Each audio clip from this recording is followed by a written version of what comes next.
diving catch made by Brianna Bunner.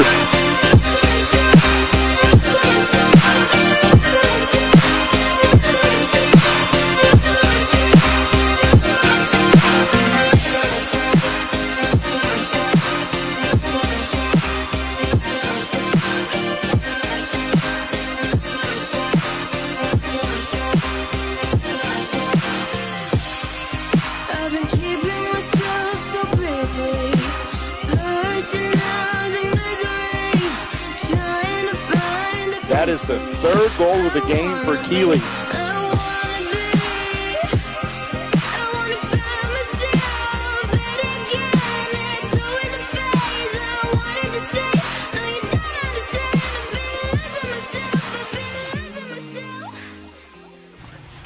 And welcome to Colonial Sports Center for the third week in a row. I'm John Hanna. And I'm Jack O'Brien. Nice to have you back here, Jack. No, it feels good. You know, I like the atmosphere here. I like coming back every now and then whenever I feel fit need be. But if it's one thing that we like as well, as much as the atmosphere in this room, it's sports. Yes, it is. And what do we have tonight for the lovely folks watching? Well, we've got men's lacrosse, women's lacrosse starting their NEC schedule up. And we've also got some news in basketball as well. That's right. The Robert Morris men's basketball team will have a new look this year. Kobe Thomas took to Twitter and announced that he will be transferring. This is the tweet saying, "Thank you to Robert Morris University and to my teammates for this experience. I am grateful for the invaluable lessons that have contributed to my growth, both on and off the court. However, this season took a toll on me mentally, and what added to it was the loss of several close friends of mine. That being said, my time here at RMU has come to an end. After talks with my family, it's best that I find a new school to call home. I will not be returning to RMU for the next basketball season. I love you all, and thank you all for the opportunities you've provided me. Best regards, Kobe Thomas." And we send our best out to Kobe. Good luck for him wherever he finds it. Third Colonial the past 2 years to transfer. No, exactly. Very storied career the last 2 years here. Yeah, and actually last year he was named NEC Rookie of the Year, so just to see where he finds home. No, yes. But now on to lacrosse. The Robert Morris men's lacrosse team, after snapping a 6-game losing streak last Saturday against St. Joseph's, the men's team took on Wagner to try and win a second in a row. Could the Colonials clip the wings of the Seahawks? Let's head to the highlights against Wagner to find out. So, Colonials at Seahawks. We're going to start it off here early in the first. Colonials already up 1-0, and last success, Corson Keeley with a goal. On to the second now. Corson Keeley, great individual effort here to find the goal, put the Colonials up in that one. And here, 4-3 now. From Ryan Smith from the X spot finds, guess who? Corson Keeley once again. And now on to the third. Matt Schmidt is going to have a great chance here off the pass from the X spot, but it's going to be saved by Matt Sefkick, and then it's going to be poked home by Corson Keeley. And we're going to see here on this slow-mo replay, Corson Keeley is actually going to slash the ball out of the stick of the Wagner player, but goes in, counts as a goal for the Colonials. And finally, we're going to have in the fourth here, Brandon Solhoff with great goal behind the net here, going to come out and jump it right over the goalie. Colonials win that one 17-6. Men's lacrosse really finding their stride after having maybe an unexpected start to the season. But after 2 solid wins against NEC opponents, men's lacrosse was looking for a third straight victory against Lehigh. Coming into the game, the Colonials had scored a combined 32 goals in their last 2 contests. Could the Colonials continue their offensive barrage against the Mountain Hawks? Let's head to the highlights to find out. Colonials and Mountain Hawks here. First clip, moving the ball pristinely through the offensive zone. Some give back there from the defense. And Corson Keeley with the first goal to get the Colonials on the board, trying to dig their way out of this 2-0 hole. And it's, again, Corson Keeley from the slot, a nice low shot. And now we have Shane Majewski, who's going to get the ball, put it on net. It's going to go up in the air, a scramble for it, and it goes into the net. Fourth clip here, we've got Colonials moving the ball down to X, rotating up top, out to Ryan Smith in front. He's going to get a goal. Third quarter now. Colonials trailing by 1, and Matt Schmidt's going to tie this game up at 8. Moving on, Colonials again tied it up at 8, and right after, it's Ryan Smith again getting the lead for the Colonials. Fourth quarter now, Robert Morris would then score a couple more goals, with Matt Schmidt topping it off at 13 as they win 13-12. Lehigh, they're ranked the number 17 ranked team in the country. So, but lacrosse is a bit of a new face now after some people leaving the program last year. So let's take a look at some of just the difference between the two teams this year and last year. As you can see, last year, Jimmy Perkins, 61 points, Matt Schmidt, 51, Tyson Gibson, 46, Ryan Gibson, 30, and then Corson Keeley, who's really taken a step forward this year, 26 points. But Jimmy Perkins, he transferred to Nebraska. Bit of a loss there, but let's check the stats from this season and see how sort of they're doing this year. Again, you have guys like Corson Keeley really stepping up. You look at last year, he has, 16 goals. You come in this year, he's got 41 points, 34 goals, definitely more of a leader this year.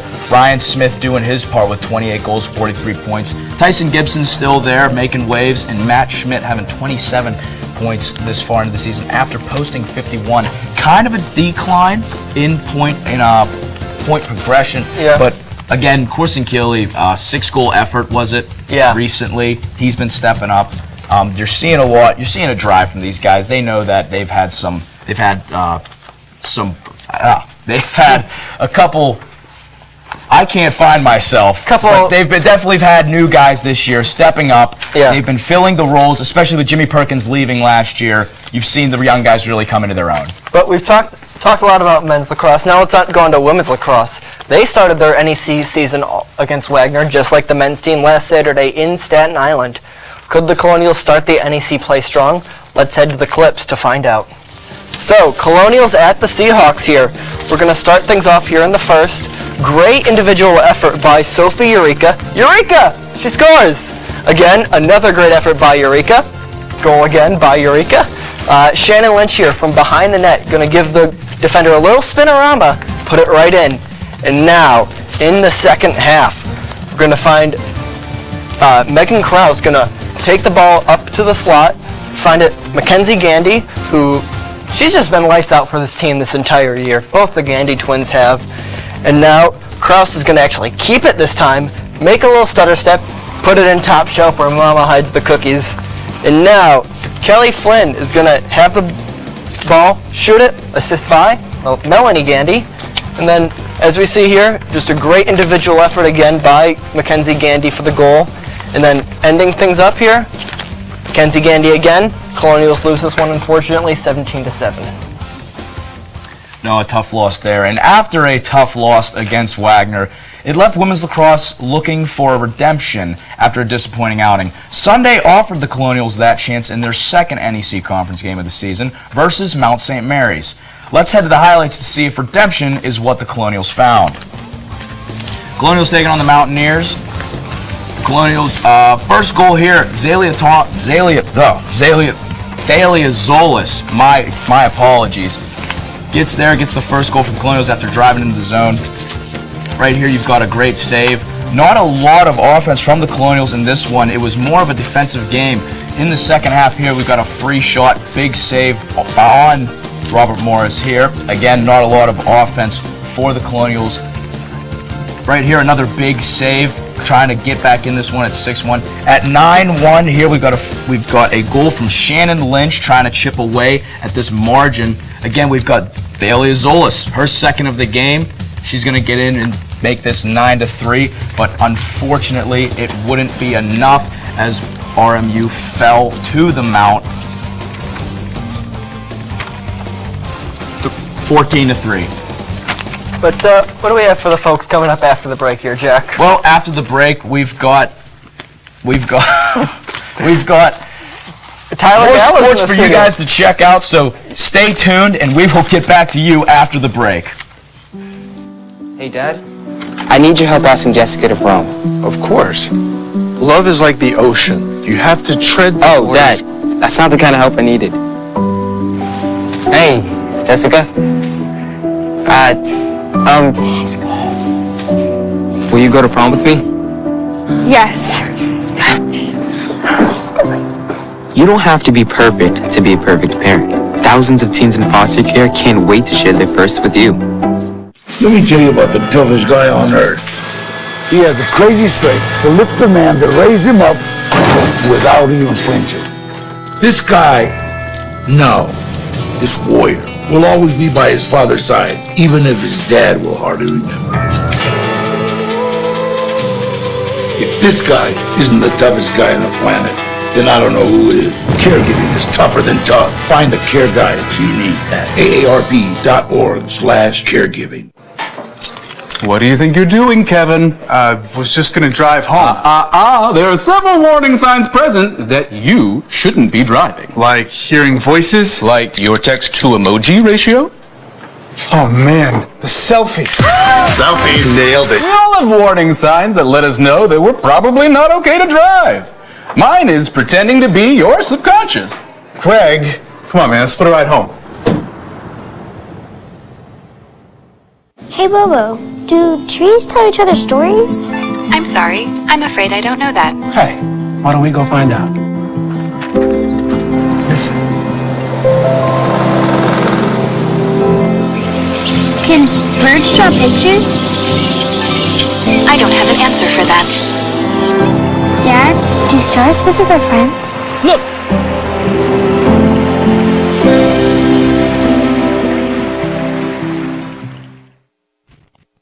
Welcome back to Colonial Sports Center. Softball took a break from their NEC schedule for a doubleheader against the Niagara Purple Eagles. The Colonials came into the game looking for 2 out-of-conference wins against a 4-win team in Niagara.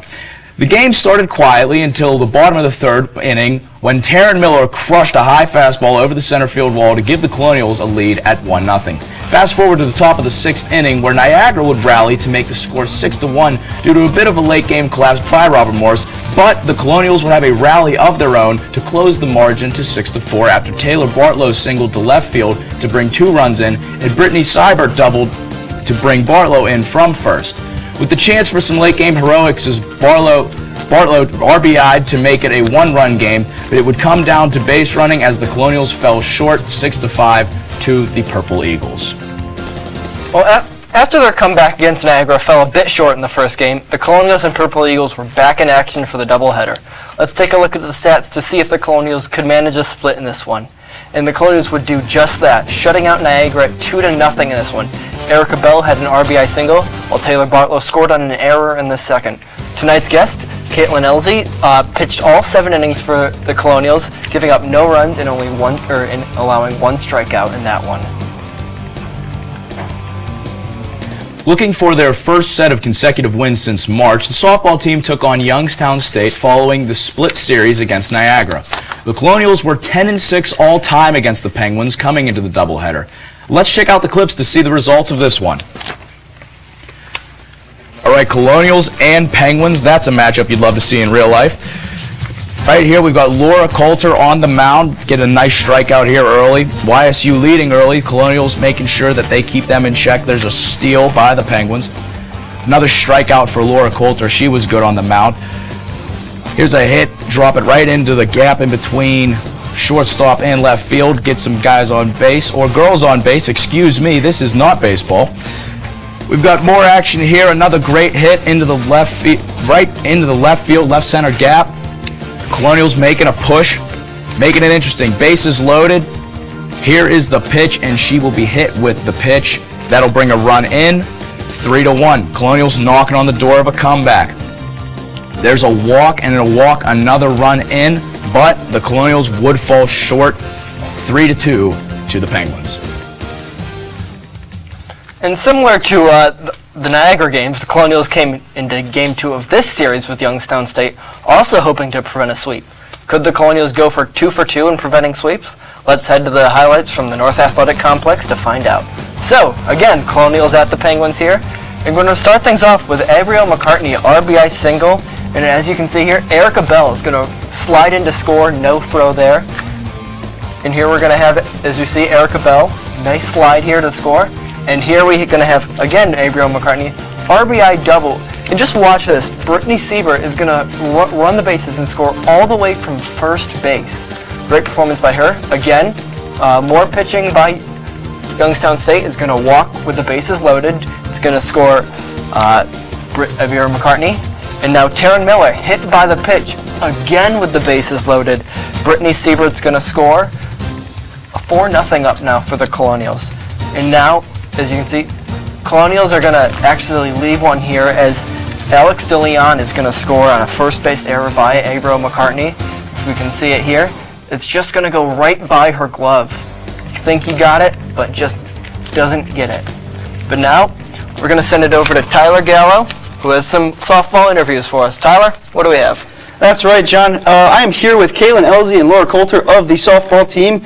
We just saw their games, and now let's ask them how they played in those games and what has happened so far this season. So, Laura, gotta ask, you're originally from Australia. I wanted to just ask you, what is the scariest thing you've seen? I'll probably say driving on the opposite side of the road. We drive on the left side, so when you drive on the right, it's a bit of collision there, I feel like, in my head. Yeah, I would assume so. And since you guys are both seniors, this is you guys' last season, you're graduating soon, what have your guys' favorite memory been at this school, playing for this team?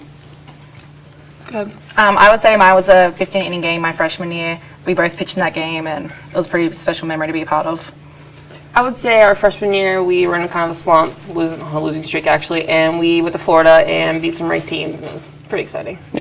All right, and so Caitlin, you played multiple sports before coming to play at RMU. You know, how did you balance playing multiple sports as well as schoolwork? Well, I realized that schoolwork was really important for like college recruiting, so I was pretty serious with schoolwork, but wasn't as much. I didn't play as much as I would in college. So. Yeah. And well, what is your favorite memory of being an athlete altogether? I would say my 1,000-point game. I needed 2 points in order to get 1,000, and I missed both foul shots at the line, so it was kind of exciting. We all have those moments. Yeah. So since once again you guys are both graduating, you're seniors, what will you guys miss most about playing on this team? I would say being with the 18 girls I'm with every day, all day long. Like, we spend a lot of time together. We have pretty good relationships, so I'll definitely miss that. Yeah, mine's definitely the same. Like, us 5 seniors, we've been together for 4 years now. We're all pretty close, so I'm going to miss each other. Yeah, the relationships are the best thing to build on. And what is next for you guys after the season's over? I'm going to go back home. I'm going to commute to Slickley, actually, and work at the country club, being internship with event planning. I'm going home to Australia, continue playing softball for my state team, and go work into financial planning. All right, and since, well, you guys are leadership on the team, seniors, how do you guys help guide the freshman pitchers that have joined the team in recent years? I would say our relationships with each other, pitchers spend a lot of time with each other. Like, we are with each other pregame, practice, so just letting them know that we're a team, like, we work together. And we had no upperclassmen pitchers when we were freshmen, so we went through the struggles so we can relate with them as well. Yeah, and so you guys had a coaching change this season. Craig Coleman resigned before the season started, and you guys got Coach Varner. What's the difference, I guess, in his philosophy as well as the style of play since switching coaches? Coach Jex is very passionate about the game. He loves the game. He's really aggressive in all aspects, base running, hitting, pitching. He wants to win. And he's really organized. Like, we have like itinerary schedule, very, very organized. Yeah, and I'd say like he's very open to communication. Like Craig was athletic director, obviously, so he had a very busy schedule. Coach Jex is our head coach, so we can go see him whenever we need to. All right, and what do you think, since, well, obviously there's no high school softball in Australia, what do you think is the hardest thing to adjust from high school to college softball? I would say from the pitching aspect is in high school, 1 through 9 isn't, the bottom of the order isn't that strong, whereas college, everyone trains the same, everyone's tough, 1 through 9 is pretty solid. All right, and how do you guys think the graduating class, so basically all the seniors on the team, have impacted the team on these 4 years? I would say because we're so close that we have a very good relationship with each other and allows us to have a good relationship with everyone else on the team, and we all go to each other for support if we need like support with anything else on the team. So I think it's a great aspect. Yeah, we spend a lot of time with each other, like I said, so our relationships, I hope we push that to the younger girls coming in. Like, it's important to have a strong relationship with each other. All right, well, thank you guys for joining us tonight for this interview. Caitlin and Laura, it was a pleasure interviewing you guys. When we come back, we will have some golf. We will have our top 3 of the week. We will see you then. And once again, guys, thank you for joining us tonight. Yes. Thank you. Thank you for having us. Hey, Dad. I need your help asking Jessica to prom. Of course. Love is like It was nice meeting you. I have to tread. Oh, Dad. That's not the kind of help I needed. Hey, Jessica. Oh, no, it's fine. Will you go to prom with me? Yes. You don't have to be perfect to be a perfect parent. Thousands of teens in foster care can't wait to share their first with you. Let me tell you about the toughest guy on earth. He has the crazy strength to lift the man that raised him up without even flinching. This guy, no, this warrior will always be by his father's side, even if his dad will hardly remember. If this guy isn't the toughest guy on the planet, then I don't know who is. Caregiving is tougher than tough. Find the care guides you need at aarp.org/caregiving. What do you think you're doing, Kevin? Was just gonna drive home. There are several warning signs present that you shouldn't be driving. Like hearing voices? Like your text-to-emoji ratio? Oh man, the selfie. Selfie nailed it. We all have warning signs that let us know that we're probably not okay to drive. Mine is pretending to be your subconscious. Craig, come on man, let's put a ride home. Hey Bobo, do trees tell each other stories? I'm sorry. I'm afraid I don't know that. Hey, why don't we go find out? Listen. Can birds draw pictures? I don't have an answer for that. Dad, do stars visit their friends? Look!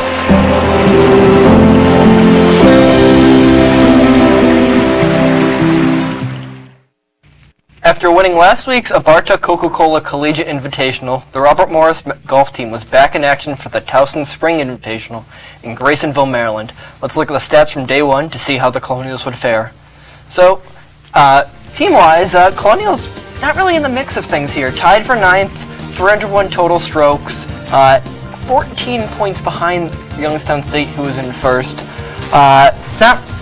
Not really strong for them in this case, but let's take a look at from some of the players' perspectives, how they were doing. We're actually going to see here, Max Palmer, who won last week, is going to be in 5th place at 3 under par. He actually had 3 birdies on the, or 1 under par, excuse me. He had 3 birdies on the front 9 in that in the day 1. So tied for 5th, obviously, as you can see, Zach Ford from Youngstown. And now day 2. Again, Max Palmer actually improved. Day 2, the Colonials definitely saw an upswing. The first day of the Towson Spring Invitational saw Robert Morris sit more towards the middle of the pack, but you saw that they shaved 12 strokes off of their score, ended up, and Max Palmer, again finishing 2nd overall. 4 under par in this one, won last week, 2nd this week. Great performance by him, and let's take a look how the team did for that one. No, exactly. I mean, you have Robert Morris jump up 3 spots, tied for 9th, and then they have the sole possession of the 6th spot. 22 over 598. Not bad, definitely an improvement from the first day, from the first outing.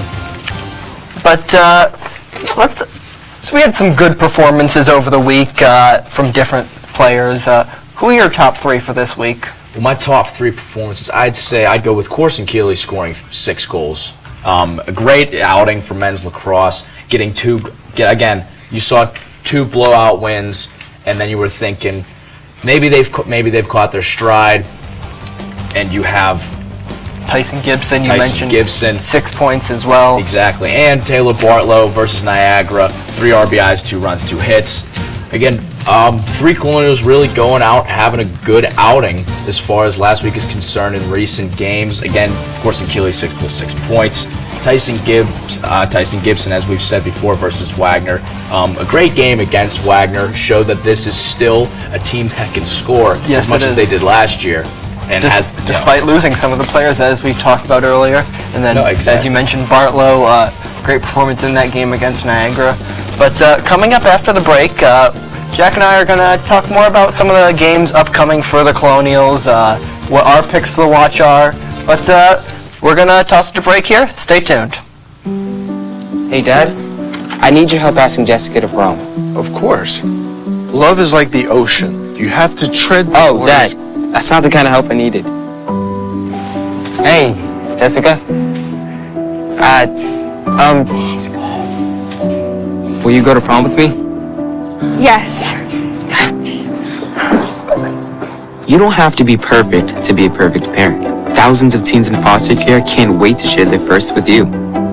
Let me tell you about the toughest guy on earth. He has the crazy strength to lift the man that raised him up without even flinching. This guy, no. This warrior will always be by his father's side, even if his dad will hardly remember. If this guy isn't the toughest guy on the planet, then I don't know who is. Caregiving is tougher than tough. Find the care guides you need at aarp.org/caregiving. What do you think you're doing, Kevin? Was just gonna drive home. There are several warning signs present that you shouldn't be driving. Like hearing voices? Like your text-to-emoji ratio? Oh man, the selfies. Selfie. Nailed it. We all have warning signs that let us know that we're probably not okay to drive. Mine is pretending to be your subconscious. Craig, come on man, let's put a ride home. Hey, Bobo, do trees tell each other stories? I'm sorry. I'm afraid I don't know that. Hey, why don't we go find out? Listen. Can birds draw pictures? I don't have an answer for that. Dad, do stars visit their friends? Look!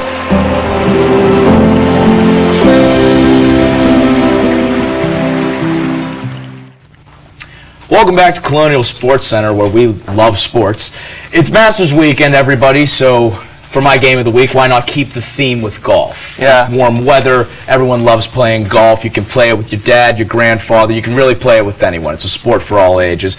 Let's take a look at men's golf as they head out to the Wright State Invitational in Springboro, Ohio. You can flip back and forth from Tiger sinking a big putt on Sunday to Max Palmer dropping another 6 birdies for your Colonials. I know you'll be in the mood for some moderately paced action on your quiet, relaxed Sunday afternoon. Hopefully the weather was better than last year at the Wright State Invitational. It was actually canceled.